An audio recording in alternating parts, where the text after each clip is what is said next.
अल्लाह क्या फरमाता कि कुछ वो नबी हैं जिनसे अल्लाह ने कलाम किया, गुफ्तगू की, फरिश्ते का वसीला भी नहीं, डायरेक्ट अल्लाह ने कलाम किया। वो कौन नबी है आप लोग बता सकते हो? कौन नबी है जिनसे अल्लाह ने कलाम किया, गुफ्तगू किया?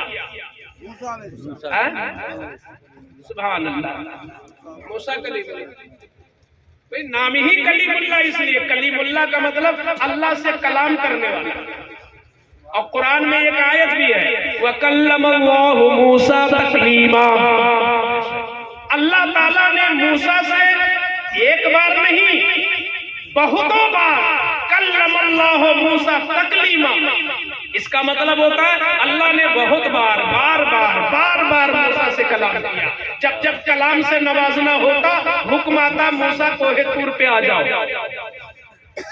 कोहे तूर पे आ जाओ। कोहे तूर पे चले जाते, अल्लाह कलाम करता। तो ये हजरत मूसा की खूबी है कि नहीं है? ना खूबी हजरत मूसा की खूबी है। लेकिन आज मुझे ये बताना है कि जिस नबी का कलमा हमने पढ़ा और जिनका दामने मुनव्वर हमें मिल गया, क्या उनकी शान है? अल्लाह। उनकी शान तो ये है कि 1,24,000 कमोबेश नबियों को जो मिला वो सारी खूबियां तन्हा अल्लाह ने ज़ाते मुस्तफा में दे दी। बेशक हक है, सुभान अल्लाह, सुभान अल्लाह। उसने यूसुफ दमे ईसा यदे बैजादारी, आजे खूबा हवादारंद तू तन्हादारी। सारी खूबियां ज़ाते मुस्तफा में अल्लाह ने रख दिया। बल्कि मैं ये कहता हूं कि कुछ वो खूबियां भी इश्क़ दे दी जो सारे नबियों को मिलाकर ना मिली, वो भी मुस्तफा को मिल गई। आप अगर तवज्जो चाहो, मैं आपकी मोहब्बत जगाना चाहता हूं कि आप किस मंजिल पे हो, मायूस क्यों हो? नबी का दामन मिला।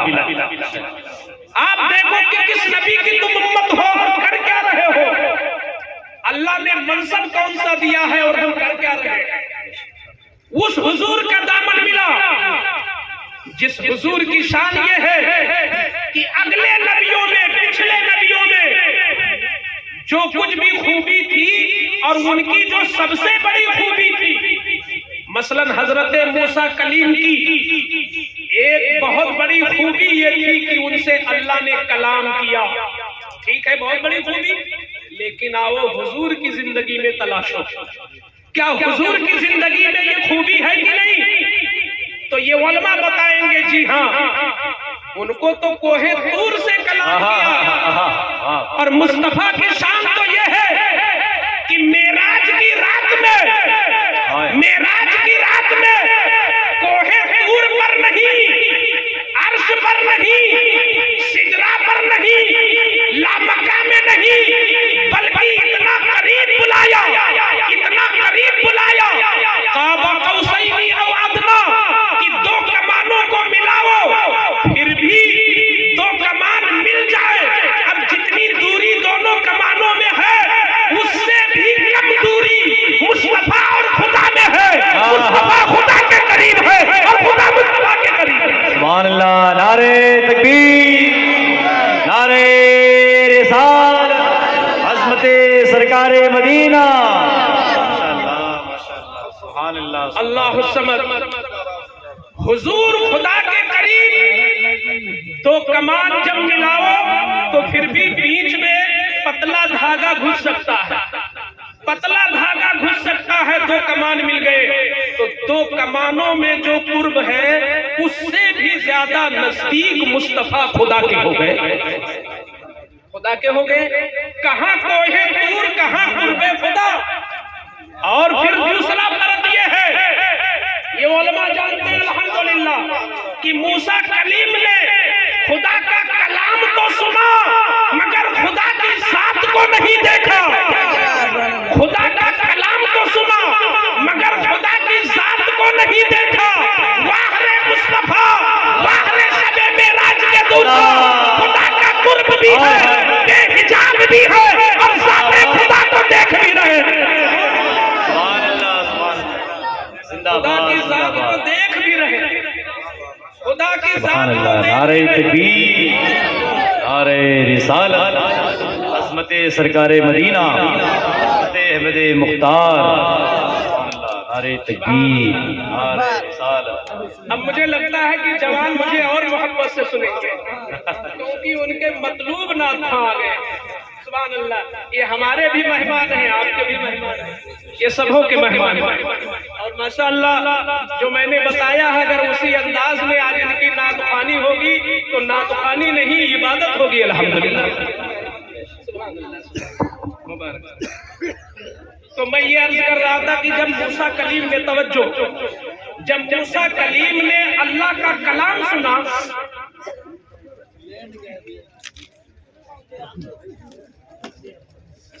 सब लोग अपनी आवाज बंद कर लो, सिर्फ मेरी आवाज सुनो। अपनी आवाज बंद कर लो। जब मूसा कलीम ने अल्लाह का कलाम सुना तो मोहब्बत ऐसी जागी अंदर से कि जिस मौला का कलाम सुनता हूँ काश उसको मैं देख भी लूं।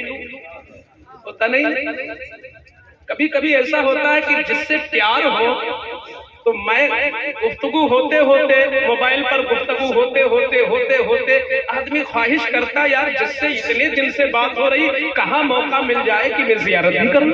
होता है कि नहीं? ये नफ्सियात है।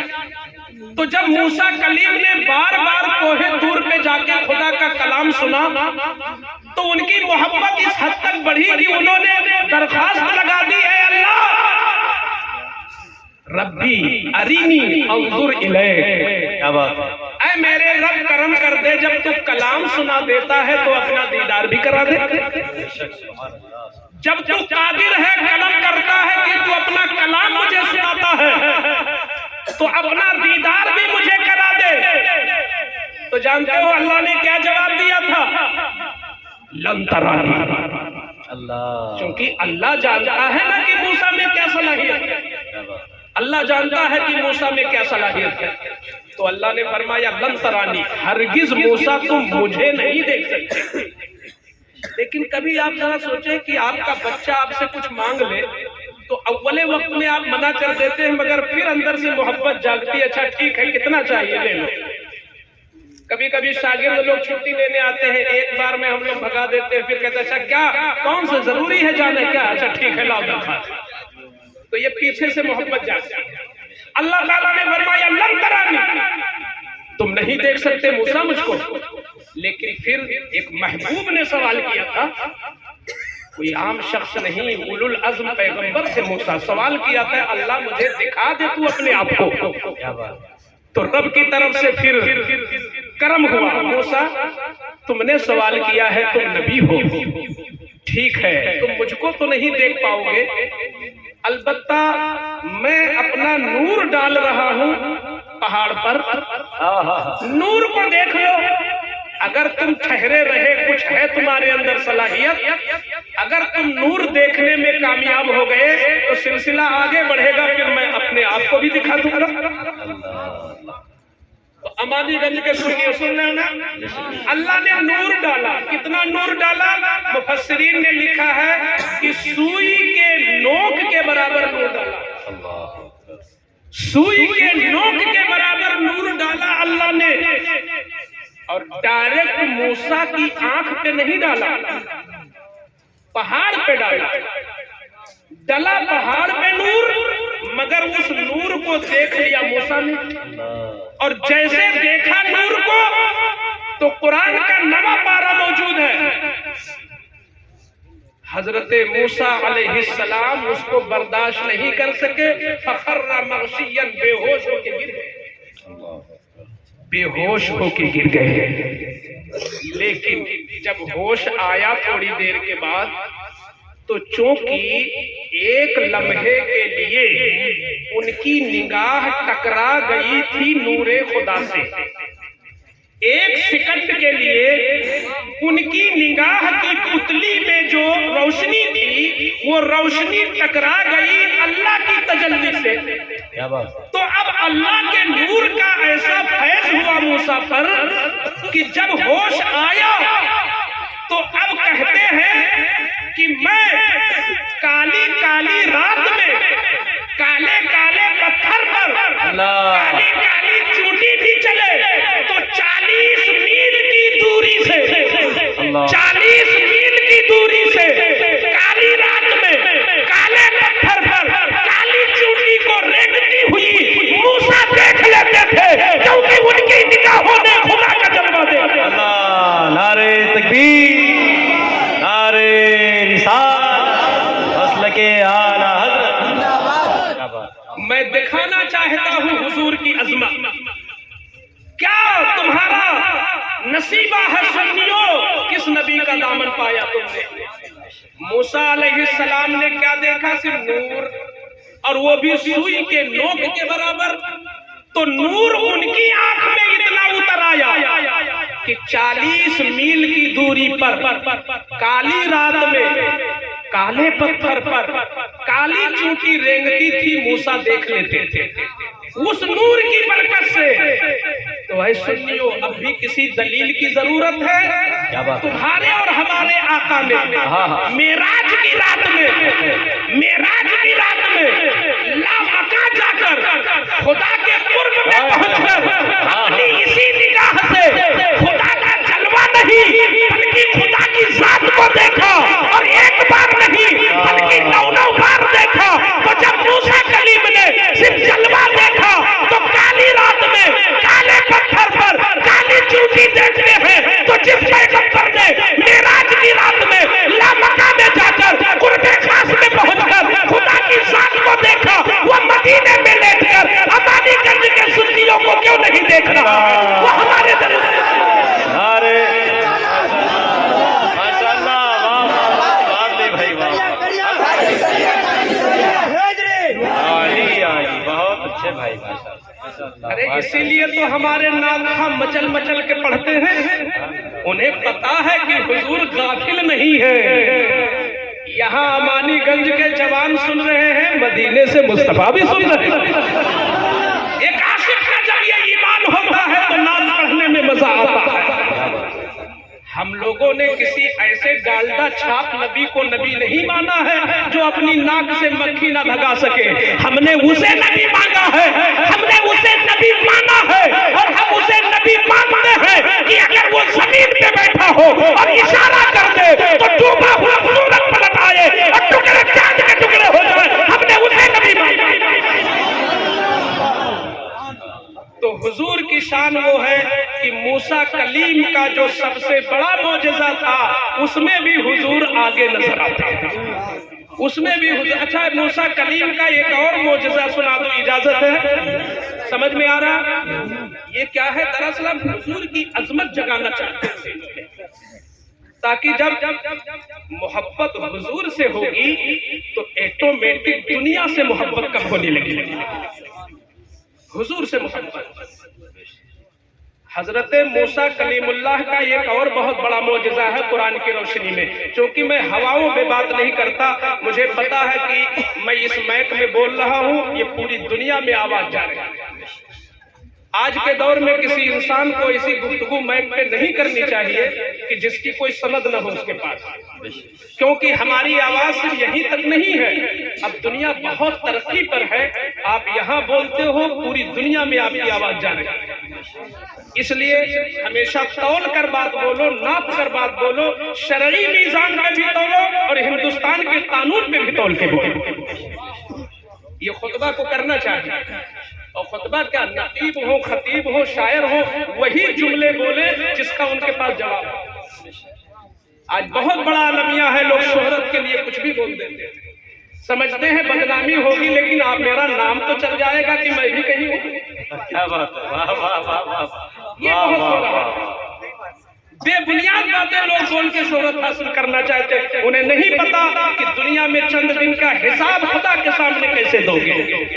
यहाँ तो एर फेर चल जाएगा, यहाँ तो जीरो बढ़ भी सकता है, जीरो घट भी सकता है, लेकिन अल्लाह के सामने फरिश्तों के रजिस्टर में न जीरो बढ़ा सकते हो न घटा सकते हो। तो मैं ये कुरान की रोशनी में हजरत मूसा कलीम का एक और मौजज़ा, बहुत बड़ा मौजज़ा है। वो क्या है? आपकी जो कौम थी ना, बनु इसराइल, बहुत शरीर कौम थी। वो छोटी छोटी बातों में, अब यहीं से आप अंदाजा लगाओ कि एक दिन हजरत मूसा कलीम ने कहा कि चलो दीन के लिए मेहनत करो, जंग करो दुश्मनों से ताकि दीन बचाया जाए। तो उन लोगों ने कहा इज़हब अंता व रब्बुका फकातिला इन्ना हाहुना काइदून, ऐ मूसा ऐसा करो तुम चले जाओ और अपने अल्लाह को बुला लो और हम लोग यही बैठे खा रहे हैं, फिर बताओ क्या हुआ। इतनी शरीर कौम, यानी तुम जाओ और अपने अल्लाह को बुला लो। लेकिन अल्हम्दुलिल्लाह हम लोग ऐसे लोग नहीं हैं। तो मूसा कलीम की कौम साथ में थी, सहरा का इलाका था, जंगल था। तो उन लोगों ने कहा कि आप कहते हो मैं नबी हूं, अगर आप नबी हो तो हमारे लिए पानी का इंतजाम कीजिए, हम लोग प्यासे हैं, पानी लाइए। अब हजरत मूसा ने सोचा ये शरीर कौम है, इसने नबूवत का पैमाना यही बना लिया है कि मैं पानी दे दूं। हालांकि नबी इसलिए नहीं आता है कि वो नबी तो तबलीग के लिए आता है, किसी को पानी देने के लिए नहीं आता। मगर उन्होंने मेयार बना लिया कि अगर पानी इन्होंने दे दिया जंगल में तो समझो नबी है। तो कुरान ने उसी की मंजरकशी की है, याद करो वो वक्त जब मूसा की कौम ने मूसा से पानी मांगा। अब जाहिर सी बात है कि पानी मांगा कौम ने और उन्होंने मिजाज बना लिया कि अगर पानी मिला तो समझो नबी है। अब ये ऐसा नाजुक मौका था कि एक नबी की इज्जत की बात थी, एक नबी के नामूस की बात थी कि मेयार यही बन गया कि पानी मिलेगा तो नबी है। तो अल्लाह ताला ने हजरत मूसा की तरफ वही किया। क्या वही किया?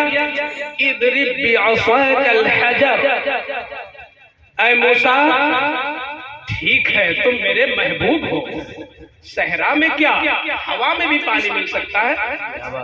ऐ मूसा तुम मेरे महबूब हो, ऐसा करो तुम्हें कहीं दूर जाने की जरूरत नहीं है, हाथ में जो लाठी है और ये बड़ा सा जो पत्थर पड़ा है, इसी पत्थर पर अपनी लाठी मार दो, पानी निकल आएगा। इदरिब बिअसाकल हजर।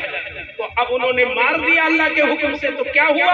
कुरान आगे कहता है फनफजरत मिन हुस्नता अशरता ऐना, जैसे ही मूसा कलीम ने लाठी मारी तो उस पत्थर से 12 टोटियां, 12 चश्मे निकल पड़े।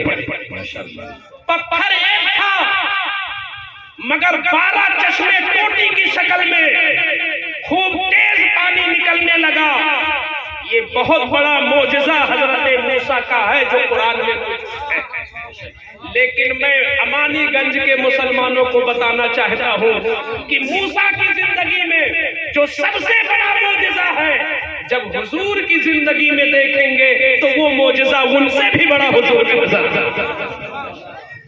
हजरत मूसा ने लाठी मारी पत्थर पर तो 12 चश्मे निकले, मगर जब हुदैबिया के मैदान में, जब हुदैबिया के मैदान में रसूलुल्लाह के दीवानों ने अपने रसूल से कहा या रसूल अल्लाह प्यास लगी है, या रसूल अल्लाह वजू करना है, या रसूल अल्लाह गुस्ल करना है, या रसूल अल्लाह जानवर भूखे हैं, बच्चे भूखे हैं, बच्चियां भूखी हैं, पानी चाहिए।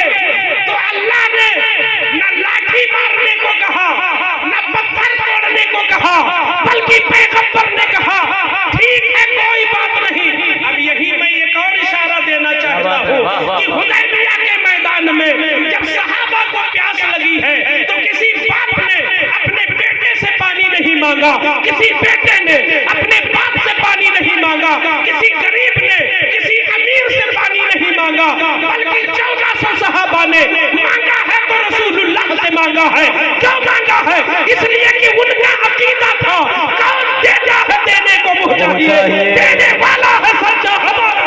वाह वाह वाह, जिंदाबाद जिंदाबाद, नारे तकबीर, नारे रिसालत, इख्तियारे सरकारे मदीना।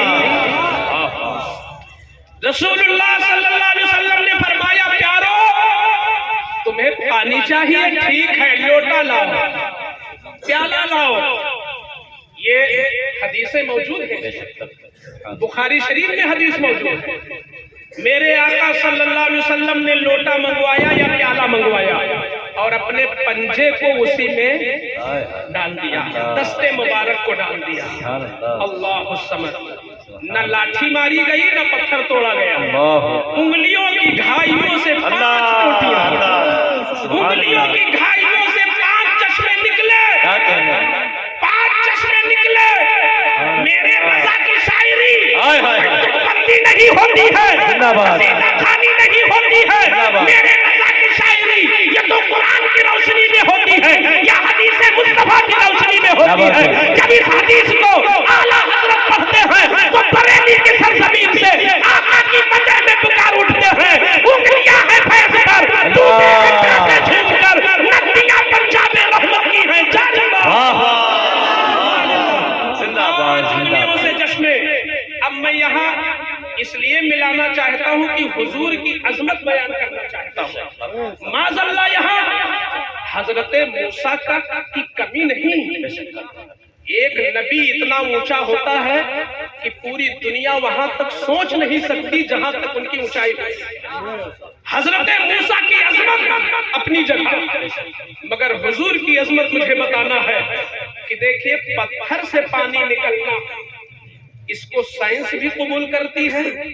मेडिकल साइंस, जदीद साइंस ये मानती है इस बात को कि हाँ पत्थर से पानी निकल सकता है, लेकिन किसी इंसान के जिस्म से इतना पानी निकले कि 1400 लोग का पेट भर जाए और बर्तन भर जाए, ये ना अक्ल कबूल करती है ना साइंस कबूल करती है। तो हजरत मूसा का जो मौजज़ा था वो ये था कि पत्थर से पानी निकला, मगर हुजूर का मौजज़ा ये है कि उंगलियों से पानी निकला। बल्कि हमारे उलमा ने ये फरमाया, क्या बात है, हमारे उलमा ने ये फरमाया है कि हुजूर की उंगलियों से जो पानी निकला था वो पानी ज़मज़म से भी अफजल है और वो पानी हौज़े कौसर से भी अफजल है। जिंदाबाद माशाअल्लाह। वो पानी हौज़े कौसर से भी अफजल है और वो पानी आबे ज़मज़म से भी अफजल है। क्यों? इसलिए कि जाहिर सी बात है ना कि निस्बत देखी जाती है, निस्बत देखी जाती है। ज़मज़म का जो पानी निकला वो कहां से निकला? जमीन से निकला ना। हजरत इस्माइल की ठोकर से निकला, हजरत इस्माइल की ठोकर से निकला, वो भी जमीन से निकला। मगर हुजूर की उंगलियों से जो पानी निकला वो हुजूर के वजूद मुबारक से निकला। तो जाहिर सी बात है कि हुजूर सबसे अफजल, तो हुजूर के बदन का पानी सबसे अफजल। आप इस मनसब पे फायज हो अल्हम्दुलिल्लाह। आपके पास कमी कुछ नहीं है, बस हमारी नीयत की कमी है और हमारे अमल की कमी है। वही जो आपने शेर पढ़ा था कि दूसरों के जनाजों में क्या पढ़ते सुनाइए। अपने अल्फाज को तोलो तो बहुत अच्छा हो, फिर बसंजीदगी बोलो तो बहुत अच्छा हो। अश्क औरों के जनाजों पे बहाने वालों, अपने अमाल पे रो लो तो बहुत अच्छा हो। अश्क औरों के जनाजों पे बहाने वालों, अपने अमाल पे रो लो तो बहुत अच्छा है। मुसलमान के पास कोई कमी नहीं। किताब सबसे अफजल, नबी सबसे अफजल, किबला हमारा लाजवाब, क्या बात है, हक है, हक। दीन धर्म मसलक हमारा लाजवाब। सिर्फ एक चीज में कोशिश करना कि इतना अमल भी थोड़ा अच्छा कर ले, सिर्फ अमल की दुनिया में उतर आए। और ये दुनिया जो आपको मिली है ना 60-70 साल की, ये हुजूर ने बताया था कि ये खेती करने के लिए आए हो, जैसी खेती यहाँ करोगे वैसी ही फसल वहां मिल जाएगी। आप लोगों ने कभी देखा कि किसी किसान ने अमरूद का दरख्त लगाया हो और उसमें आम का फल निकला है? होता है ऐसा? अमरूद का पेड़ लगाओगे तो अमरूद ही निकलेगा, जामुन का होगा तो जामुन ही फलेगा। तो ये कुदरत बता रही है आपको कि दुनिया में जो बोओगे वही वहां काटोगे। ये दुनिया खेती है, अब दुनिया मजरउल आखिरा, दुनिया आखिरत की खेती है। इस खेती करने के लिए अल्लाह ने एक निजाम बना दिया। क्या निजाम बना दिया? अल्लाह कहता है खलक़ लकुम मिन अनफुसिकुम अज़वाजा, मैंने तुम्हारी ही जिन्स से तुम्हारा जोड़ा बनाया। मैं किसी इंसान ने कभी किसी जिन्निया से शादी किया है? हाँ, जिन्निया आशिक जरूर हो गई है किसी इंसान पर, मगर किसी इंसान ने किसी जिन्नात से शादी नहीं की है। करोगे तो जल जाओगे, वो आग से बने आप मिट्टी से बने हो।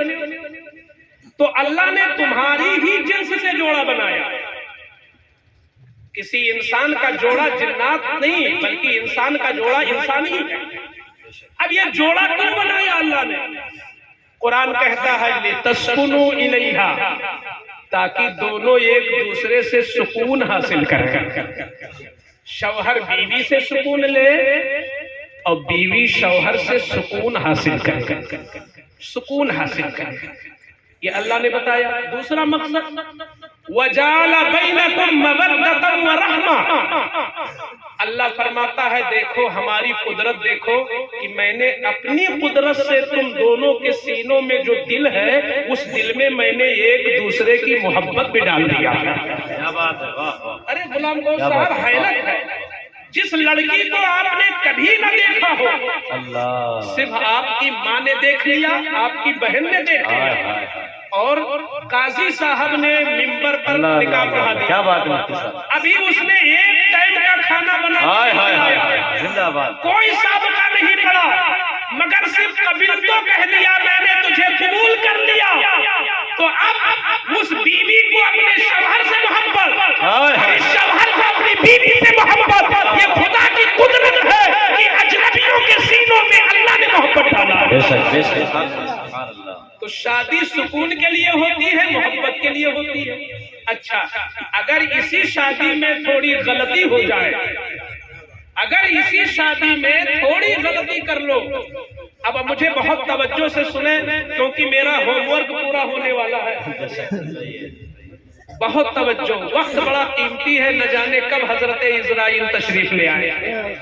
भाई उनको मधु तो करना नहीं पोस्टर में, अगर मधु करना होता तो कभी उनको दावत न मिलती, अब पूरी जिंदगी वो खाली रहते, एक प्रोग्राम न मिलता। कोई हजरत इजराइल को मधु ही नहीं करेगा। लोग कहते हैं, हदीसों में आया है कि अगर कब्र में कितनी सख्ती है पता चल जाए तो लोग मुर्दों को सड़ा डालेंगे मगर कब्र में नहीं रखेंगे। इतना मामला है। बहरहाल मौत कब आ जाए कोई ठिकाना नहीं। थोड़ा सा वक्त बचा है, इस उन्वान को सही से सुन ले कि शादी में अगर इंसान पटरी से हट जाए तो यही शादी जो सुकून की है ना, यही शादी तुमको जहमत में डाल सकती है। सही बात है। लेकिन अगर इस्लाम के एतबार से आ जाओ तो यही शादी तुम्हारे लिए सुकून है, तुम्हारे लिए मोहब्बत। आप मॉडर्न दौर को क्यों देखते हैं? आप जदीद दौर को क्यों देखते हैं? ये जदीद दौर, ये जो नया दौर है, ये जो इस्लामी तहजीब के खिलाफ जो तहजीबें हैं, हमारी माँ बहनें मुझे सुन रही, मैं उन्हें भी बताना चाहता हूं कि आज अंग्रेजी तहजीब, यहूदी तहजीब, ईसाई तहजीब, मुशरिकाना तहजीब सब एक प्लेटफार्म इस्लाम के खिलाफ है और वो माँ बहनों के अंदर शकूक व शुबहात डाल रहे हैं। सब वो क्या कहते हैं कि इस्लाम ने तुमको तो घर में बंद कर दिया, आओ देखो मेरे मजहब में देखो, तुम भी तिजारत कर सकती हो, तुम भी ऑफिसर बन सकती हो, तुम भी ये बन सकती हो, तुम भी वो बन सकती हो। इस्लाम ने तो औरतों को कहा है कि घर में पैक रहो। ये इस्लाम की नफरत डाल रहे हैं लोग। मेरी माँ बहनों, अपना मिजाज तुम बना लो। औरत का माना ही पर्दा होता है। जब तक औरत अपने माने पर रहेगी, यानी औरत का सिर्फ चेहरा ही औरत नहीं है, औरत की आवाज भी औरत है, औरत का बाल भी औरत है, औरत का जिस्म भी औरत है, औरत की आवाज भी औरत है। एक औरत, मैं देखता हूं कि खानदान में वो लड़की जिसकी शादी नहीं हुई लेकिन अगर वो शादी से पहले ही पर्दा शुरू कर दे तो सिर्फ घर ही में उसके लिए मोहब्बत नहीं होती, पड़ोस वाले भी उसकी इज्जत करते हैं, गांव वाले भी उसकी इज्जत करते हैं, रिश्तेदारों में भी उसकी इज्जत होती है और लोग तारीफ करते हैं कि फला की लड़की बहुत अच्छी है क्योंकि वो पर्दे में रहती है, वो माहौल से मुतासिर नहीं होती है, वो नकाब पहन के निकलती है। तो जिस तरीके से पर्दा ओढ़ने की वजह से तुम्हें दुनिया में इज्जत मिल रही है, अल्लाह की कसम कल क़यामत के दिन उसी औरत को इज्जत मिलेगी जिसने दुनिया में पर्दा किया होगा और जिसने अपने माहौल में पर्दा किया होगा। बेशक बेशक। शादियों में अगर हम रूट से हट जाए तो हमारी शादी हमारे लिए जहमत बन सकती है। शादी क्या है? आप अगर किताब खोल के देखो तो शादी सिर्फ दो चीजों का नाम है। दो गवाह बैठ जाए, काजी साहब उनकी मौजूदगी में महर बांध करके कबूल करवा दें कि इतने महर पर तुम दोनों का निकाह कर रहा हूं, और दोनों राजी हो, दोनों राजी हो और महर मुकर्रर हो, तो महर जरूरी है और गवाह जरूरी है और मियां बीवी की रजामंदी जरूरी है। इसके सिवा जो कुछ भी है वो हमने आपने पैदा किया। जितनी चीजें जितनी रस्में हैं वो हमने पैदा किया है, जितनी चीजें हैं वो हमने पैदा किया है। अल्लाहुस समद। आदमी की अगर एक लड़की हो जाती है, मौलाना अकील साहब, जिसके यहाँ लड़की पैदा हो गई, अभी लड़की 6 बरस की है, 7 बरस की है, आदमी LIC खुलाता है, आदमी बैंक में डालता है, कोई प्लाट लेके छोड़ता है। मैंने कहा किस चीज का इंतजाम कर रहे हो? उन्होंने कहा शादी का इंतजाम कर रहा हूँ। अरे 12 साल के बाद शादी होनी है, 15 साल के बाद शादी होनी है, मगर शादी का टेंशन 15 साल पहले से शुरू हो गया, 18 साल पहले से शुरू हो गया। क्या शादी ये तो हुजूर की सुन्नत थी, शादी तो हुजूर की सुन्नत थी। ऐ मुसलमानों, तुमने उसको टेंशन क्यों बना लिया? ये टेंशन किसने बनाया? इस्लाम ने नहीं बनाया है, ये हमने बनाया है। टेंशन किस चीज का है? टेंशन इस चीज का है कि जब तक मैं भारी जहेज नहीं दूंगा मेरी बेटी को कोई पूछेगा नहीं, जब तक कि मैं खूब वैरायटी वाला खाना बरातियों को मुंह मांगा नहीं दूंगा तो कोई मेरी बेटी को पूछेगा नहीं। एक बाप को अपनी बेटी के लिए 2 टेंशन होते हैं कि बरातियों को कैसे निभाऊंगा, अब दूल्हे को कैसे खुश करूंगा। अल्लाहु समद। ये मुसलमान ने अंग्रेजों से सीखा है, मुसलमान ने यहूदियों से सीखा है, मुसलमान ने ईसाइयों से सीखा है, मुसलमान ने मुशरिकों से सीखा है, मुसलमान ने गैरों से सीखा है। अगर तुमने रसूलुल्लाह से सीखा होता, अगर तुमने सहाबा से सीखा होता तो सहाबा की जिंदगी तो ये कहती है कि जब फातिमा ज़हरा की शादी मौला अली के साथ हो रही है तो वहाँ बारात का कोई तस्वुर नहीं है, वहाँ डीजे का कोई तस्वुर नहीं है, वहाँ बाजे का कोई तस्वुर नहीं है, वहाँ रक्सो सुरूर का कोई तस्वुर नहीं है, बल्कि मौला अली के सामने सिद्दीक़ अकबर आए, फारूक आजम आए, उस्मान गनी आए और तीनों सहाबा उन्हें मुबारकबाद देते हैं, कहते हैं अली मुबारक हो, तुमको फातिमा जैसी लड़की मिल रही है। और मुबारकबाद देने के बाद दुरूद पाक पढ़ते हैं, नाते पाक पढ़ते हैं। न यहाँ डीजे है, न यहाँ बाजा है, न यहाँ रक्सो सुरूर है, न यहाँ बारात है, न यहाँ जहेज का मांगना है। अल्लाहु समद। शरीयत की रोशनी में अली की शादी फातिमा से हो रही है तो उस शादी की बरकत देखो कि गरीबी में शादी हुई मगर फातिमा ज़हरा के कोख से ऐसे बच्चे पैदा हुए जिन्होंने इस्लाम की लाज रख ली और इस्लाम को बचा लिया। अल्लाह अल्लाह। नारे तकबीर, नारे रिसालत, अज़मते खातूने जन्नत, इस्लाहे मुआशरा।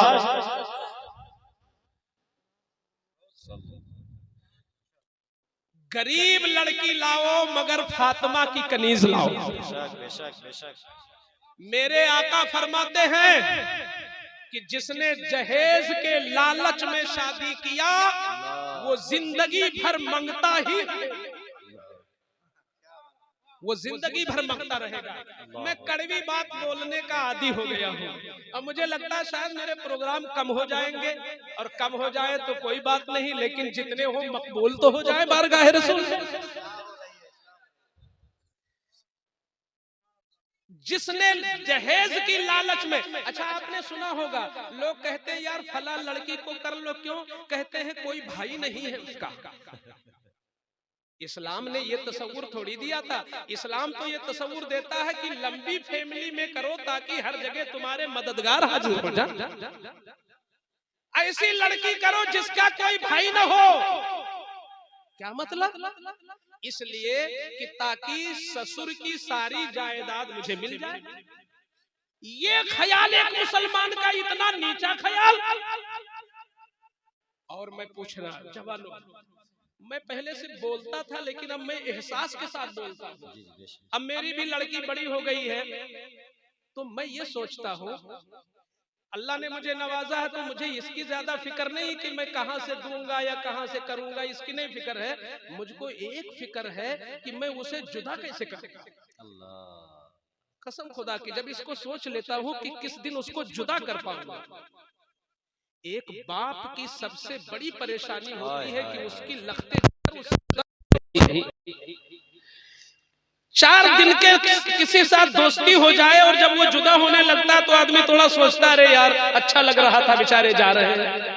और एक जो तुम्हारे ही खून से पैदा है, जो तुम्हारे खून से पैदा है, और वो भी अल्लाह की कसम लड़के मरने के बाद सारी जायदाद लड़के ले लेते हैं, मगर मोहब्बत जो खुल के करती है वो लड़की करती है। बेशक आपने ये तजर्बा किया होगा कि लड़कों को कहो बेटा पानी ले आओ तो शायद वो टाल दे या देर में सुने, मगर लड़की को कहो भी ना, वो जान जाए कि अब्बा को पानी की जरूरत है तो खुद ब खुद लेके पहुंच जाती। हक है, हक है। लड़कियों के दिल में अल्लाह ने मोहब्बत रखी है। बाप कितना भी नाकारा हो, कभी लड़की मुंह के सामने कुछ कहती नहीं है, और लड़के थोड़ा बड़े हुए तो कुछ का कुछ कहने लगते हैं कि सठिया गए हो क्या। सही बात है ने? जबकि मरने के बाद सब कुछ वही हड़प लेंगे। तो लड़की को देना ये बहुत बड़ी कुर्बानी है। एक बूढ़ा बाप अपनी लड़की को रुखसत कर दे रहा है तुम्हारे साथ, 20 साल तक पाला उसने, दवा इलाज उसने किया, पढ़ाया उसने, इज्जत उसने बचाया, पाल पोष कर पढ़ा लिखा कर 20 साल और 22 साल की लड़की एक लफ्ज बोलने की वजह से तुम्हारे हवाले कर दिया। और क्या चाहते हो जवानों, इससे आगे क्या चाहते हो? उस बूढ़े बाप को सलामी पेश करो जिसने अपनी रखते जिगर को तुम्हारे हाथ में दे दिया। बल्कि अब आज के बाद ऐ जवान, जिस दिन तेरी शादी हो गई, अब तेरा बाप एक नहीं है, अब तेरे 2 बाप हैं। एक तेरा घर में बाप है, एक ससुराल में तेरा बाप। ससुर तो बाप हो जाता है ना, लेकिन हमारी ये इस्लाम से हम हट गए कि हम उससे सिर्फ लड़की ही नहीं चाहते, उससे हम गाड़ी भी मांगते हैं, हम उससे सोफा भी मांगते हैं, हम उससे किचन का सामान भी मांगते हैं, हम उनसे कैश भी मांगते हैं। और यहीं तक महदूद नहीं, 300-400 भूखे बारातियों का खाना भी मांगते हैं। गलत है कि नहीं, बोलो जरा। गलत है ना? तो क्यों गलत करते हैं भाई? अल्लाह की मदद आती है उस वक्त जब बंदा अच्छा करता है। मैंने कहा है जवानों, तुम्हारा ससुर चाहे पूरी जायदाद तुम्हें लिख दे, मगर तुम अमीर नहीं हो सकते जब तक अल्लाह तुम्हें अमीर नहीं बनाएगा। तुम अपने बूढ़े ससुर से क्यों मांगते हो? मांगो तो रसूलुल्लाह से मांगो, जिनके हाथ में अल्लाह ने जन्नत की भी कुंजी दिया है और दुनिया की भी कुंजी दे दिया है। अगर मुसलमानों में जहेज मांगने की रस्म खत्म हो जाए तो एक नहीं सैकड़ों बीमारियां। बहुत बड़ी बात। आज जो शादी के मसले को लेकर के हमारी लड़कियां कभी कभी गैरों की जगह चली जाती है, गैरों के हाथ लग जाती है। अल्लाह, गुर्बत का लोग फायदा उठाते हैं। आपको पता है नमाज रोजा की वजह से ज्यादा नहीं बढ़ रही है बदअकीदगी, शादी की वजह से ज्यादा बढ़ रही है, रिश्तेदारी की वजह से। सही बात है। हमने जहां तक तजर्बा किया, रिश्तेदारी हो गई एक लड़की चली गई तुम्हारी तो जाहिर सी बात है तुम्हारा पूरा खानदान वहां से जुड़ गया और उसका पूरा खानदान तुमसे जुड़ गया। वो तो पता लगाते हैं कि किसी गरीब की लड़की मिले तो कह दो कुछ न देना, सिर्फ लड़की दे दो। वो इस पर मेहनत कर रहे हैं और तुम हो अपने दीन को जाये कर रहे हो। तुम्हें पता नहीं कि रसूलुल्लाह सल्लल्लाहु अलैहि वसल्लम ने अगर शादी भी किया है 11 तो नफ्स के लिए नहीं किया है, दीन की तबलीग के लिए शादी किया है। बेशक आप तारीख पढ़ के देख लो, हुजूर ने उन्हीं औरतों से शादी किया है जो दिमाग में सबसे अच्छी थी, ताकि इनको हाफिजा अच्छा हो तो दीन की मुबल्लिगा बन जाए मेरी सारी बीवियां। ये हुजूर का मकसद था। हम उन्हीं के मिशन पे चल रहे हैं, हम उन्हीं के उम्मती हैं, मगर हम जहेज में पड़े हुए हैं। कभी भी कोई चीज सोचा करो तो अपने ऊपर लेके सोचा करो कि जिस दिन तुम अपनी बेटी को भेजोगे कैसा लगेगा।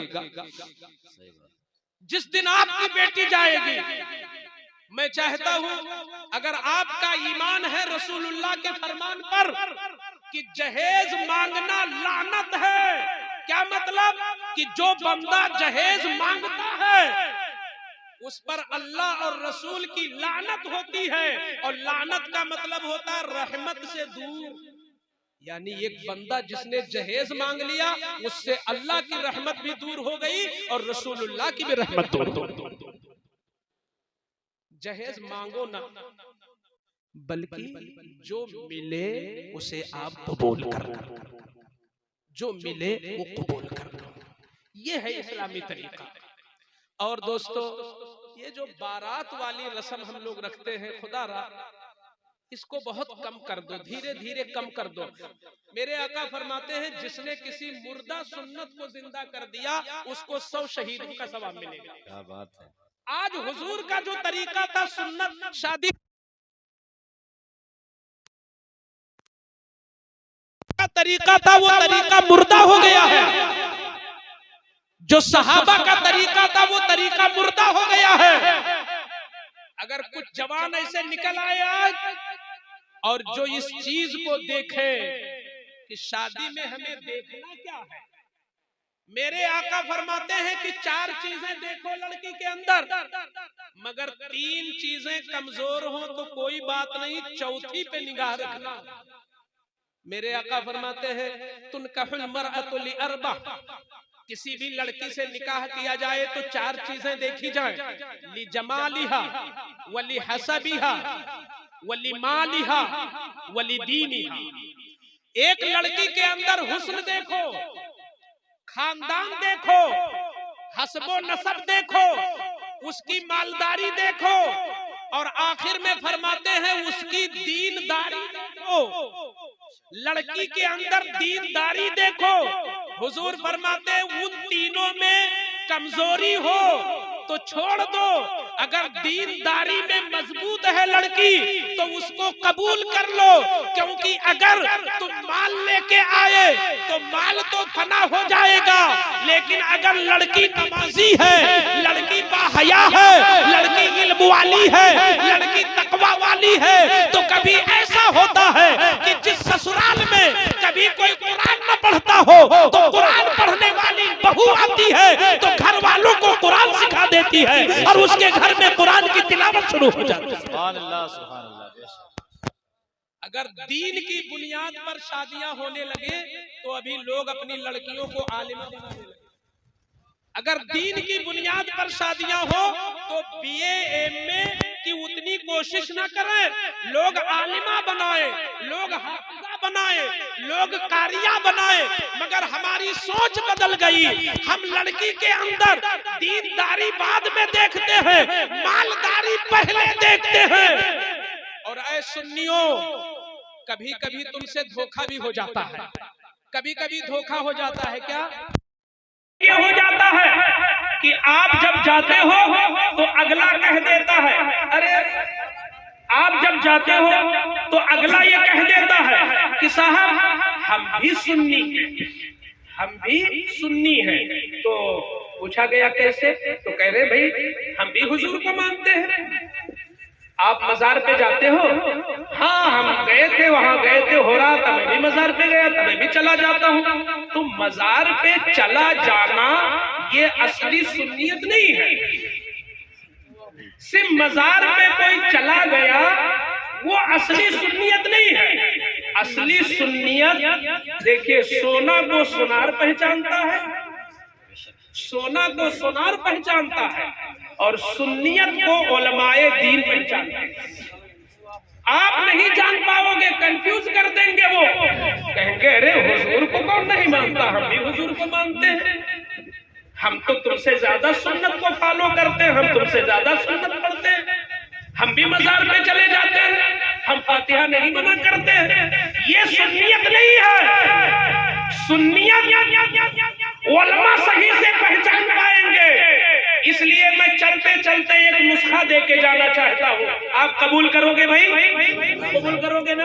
एक नुस्खा, जब रिश्ता लगाने जाओ अजनबी में, अजनबी भाई अपना पुराना रिश्तेदार है तो मालूम है कि सुन्नी है, लेकिन जब अजनबी में जाओ तो जहाँ खालू फुफ्फा नाना दादा इनको बुलाओ, इलाके के एक जिम्मेदार आलिम को भी ले लो। क्या बात है, वाह वाह। गांव का इमाम अगर सूझबूझ का है तो उसको ले लो। कोई भी जिम्मेदार जो मसला मसाइल जानता हो, पढ़ा लिखा हो, उसको ले लो। एक जुमले में वो पहचान लेगा ये सुन्नी है कि नहीं। आप 2 घंटा, आप 1 घंटा उससे तकरार करोगे, हम लोग तो देख के जान जाते, हम लोग तो देख के पहचान, और आप लोग भी जानने लगे हो, क्योंकि आप जानते हो किसके चेहरे पे नहूसत है और किसके चेहरे पे नूर है। लेकिन आप